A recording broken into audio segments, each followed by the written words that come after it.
15 साल की लड़की के हाथ में भी अगर मोबाइल है तो अगर वो बहुत अच्छे परिवार से है तब तो मामला एकदम ठीक है, लेकिन अगर थोड़ा भी माता पिता का ध्यान इधर उधर हुआ तो नजर हटी, अब बड़ी समस्या है भाई। कहाँ कहाँ बचाओगे आप? एक अनपढ़ माँ क्या जाने कि पासवर्ड खोलना क्या होता है। मैं तो कड़वा बोलूंगी शुद्ध रूप से, एक अनपढ़ माँ को थोड़ी मालूम है कि पासवर्ड का मतलब क्या होता है लड़की के मोबाइल में। एक अनपढ़ पिता क्या जाने कि 18 साल का लड़का उसके मोबाइल में क्या देख रहा है रात को 1:30 बजे। क्या बात कर रहे हो आप? इतनी स्थिति खराब कर रखी है इन लोगों ने। माँ थाली लेके घूम घूम के आती है, मेरे लड़के ने 2 दिन से रोटी नहीं खाई, पता नहीं क्या हुआ, पता नहीं क्या हुआ, अभी इसको क्या मालूम कि क्या हुआ। इधर माँ परेशान है कि मेरे लड़के ने भोजन नहीं किया, और इधर लड़का मोबाइल चेक कर रहा है बार बार कि बाबू ने खाना खाया कि नहीं खाया, क्योंकि इधर से उसको उधर से मैसेज नहीं आया ना। ओरिजिनल बता रही हूँ बात आपको मैं, ओरिजिनल है ये।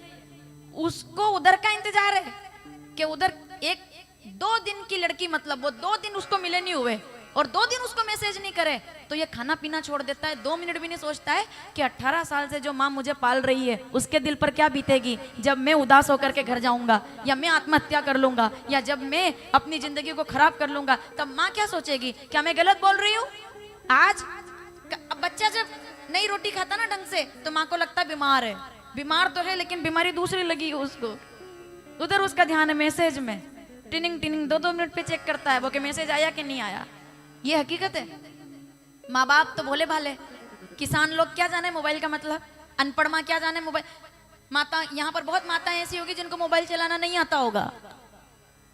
कई माताएं ऐसी बैठी है यहाँ जिनको मोबाइल चलाना नहीं आता है। सुन लेना, जिन माताओं को मोबाइल ढंग से चलाना नहीं आता है, जिन माताओं को मोबाइल अच्छे से आज के समय में चलाना नहीं आता है, उनको अपना घर और परिवार चलाना बहुत अच्छे से आता है, इसलिए उनको मोबाइल चलाना नहीं आता है। मतलब थोड़ी है कि तुम मोबाइल चला लेते हो तुम पढ़े लिखे हो गए, नहीं। ये सब बातें हैं, देखो मैं ज्यादा नहीं करती हूँ इन पर बातें आजकल, लेकिन दिखता है तो मैं क्या करूँ, बहुत तकलीफ होती है। इतना चरित्रहीनता आ गई है मोबाइल की वजह से और टीवी की वजह से। पर मैं तो किसी को दोष क्यों दूं? आप थोड़ा सा गांधारी ना बने, पट्टी खोलकर रखें।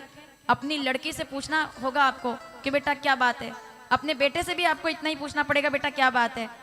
बच्चों को स्वतंत्रता देनी चाहिए, लड़की को स्वतंत्रता देनी चाहिए, लेकिन लड़की की स्वतंत्रता कभी भी आपकी मर्यादा की रेखा से बाहर नहीं जानी चाहिए। पार्वती जी कहती है, आज आप कह रहे हैं मेरे साथ चल दो, ठीक है। मेरे माता पिता तो समझ भी लेंगे कि ठीक है, तब कर रही थी चली गई। कॉलेज में एक साथ पढ़ते थे, चली गई। कोचिंग में एक साथ पढ़ते थे, पसंद कर लिया, चली गई। बेंगलोर में एक साथ नौकरी करते थे, चली गई, वहीं पसंद कर लिया। 2.5 साल के बाद वापस आ गई। यही तो हो रहा है, 2.5 साल के बाद वापस आ गई कोर्ट केस करके। बोले नहीं जम पाया मामला, क्यों? क्योंकि बात वही है ना, बहुत सारी बातें हैं। शादी हो जाती है, लव मैरिज जिसको कहते हैं। एक लड़की जो आधे घंटे के लिए मिलती है कॉफी शॉप में एक लड़के से, वास्तविकता है, तब दोनों को एक दूसरे को पसंद करते हैं, साथ रहना अच्छा लगता है, भाग करके शादी भी कर लेते हैं। लेकिन जब 24 घंटे एक दूसरे को देखना पड़ता है और बिना मेकअप के वो चेहरा सुबह सामने आता है रोज, जो आधे घंटे के लिए मिलती थी तो पूरा लीपा पोती करके आती थी, अब जिंदगी भर के लिए आ गई है सामने, तो अब तो वो रोज मेकअप भी नहीं करती, अब तो वो अपने असली रूप में। अब लड़का या लड़की जो भी हो, शरीर का जो आकर्षण है खत्म हो जाता है, विवाह नहीं रहता, ना प्रेम रहता है ना विवाह रहता है। इसके लिए जरूरी है परिवार में अंकुश हो, परिवार में संस्कार। आप मुझसे कह रहे हो शादी कर लूं आपसे, एक शब्द मैंने शास्त्र के अलग जाकर बोला हो तो मुझे रोक देना आप। पार्वती जी बोल रही है, आप मुझसे कह रहे हैं कि मैं शादी कर लूं आपसे, मैं तो चल जाऊंगी कोई बात नहीं, लेकिन इसके बाद कभी कोई माता पिता अपनी बच्चियों को तप करने के लिए नहीं भेजेंगे कि वहीं से चली ना जाए, इसके लिए आज मैं नहीं जाऊंगी। शंकर जी ने हाथ पीछे हटाकर क्या कहा? पार्वती जी ने बोल तो दिया पर वो डर भी गई कि मैंने जो कह दिया वो तो ठीक है, इनका जवाब क्या आएगा। जवाब सुनो भोलेनाथ का, पार्वती तुम धन्य हो, धन्य हो, धन्य हो। तुम अगर आज हाथ बढ़ा देती ना तो मैं तुमको लेकर जाता ही नहीं, क्योंकि जो बेटी अपने माँ बाप की नहीं हुई वो मेरी तो कभी, एक लड़की जो अच्छी बेटी नहीं बन सकती वो एक अच्छी पत्नी कभी नहीं बन सकती है। इसके लिए आज मैं तुम्हें लेने नहीं आया था, मैं तो परीक्षा करने आया था कि तुम बेटी कैसी हो। इसके लिए मैं तुमसे मैं तो कहता हूँ जाओ अपने माता पिता से जाकर कहो तैयारी करें, मैं बारात लेकर आ रहा हूँ। कितनी गजब की कथा है। पार्वती जी सम्मान से घर आकर कहती है पिताजी, बस इतना कहा, पिता समझ गए। अब सोचो हिमालय के यहाँ शादी है, सब नदियां आ गई, कुआसियां कौन है उनके यहाँ की, गंगा यमुना, क्या बात है, मणियां सज गई, बारात तैयार हो गई। इधर पार्वती जी तैयार है, उधर शंकर जी तैयार हो गए। शिवई शंभुगन करई सिंगारा, जटा मुकुट अहि मोर सवारा। क्या भाई कौन सा भजन लेना, क्या है नगर में जोगी, नगर में जोगी कर लेंगे, अभी तो विवाह वाला अपने। तो वो कौन सा गाते हो आप, जय हो जय हो सज रहे बोले बाबा।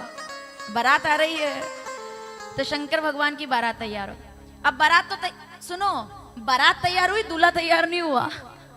दूल्हे तो बैठे हुए राम राम राम।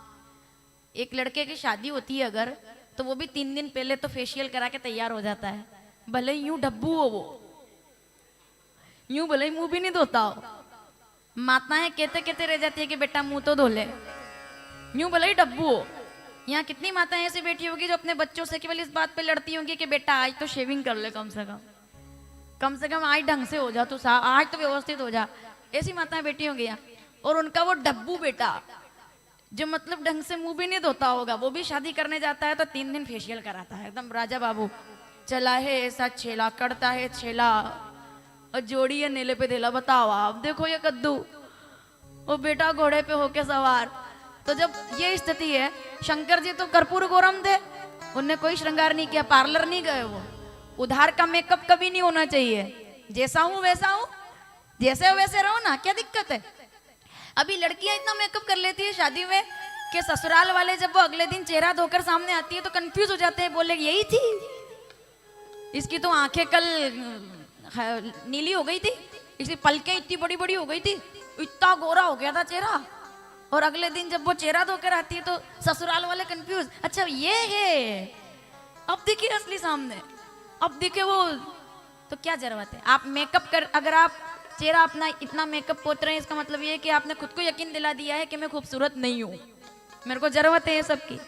अरे तेज आएगा चेहरे पर, शंकर जी को जल चढ़ाओ, सूर्य भगवान की आराधना करो, तेज अपने आप आएगा। विचार अच्छे रखो, शुद्ध अच्छे विचार रखो, अपने आप सकारात्मकता आएगी। यही तो है सब, और क्या है। हार्मोन्स वाली बात है, विचार अच्छे रहेंगे तो तेज आएगा।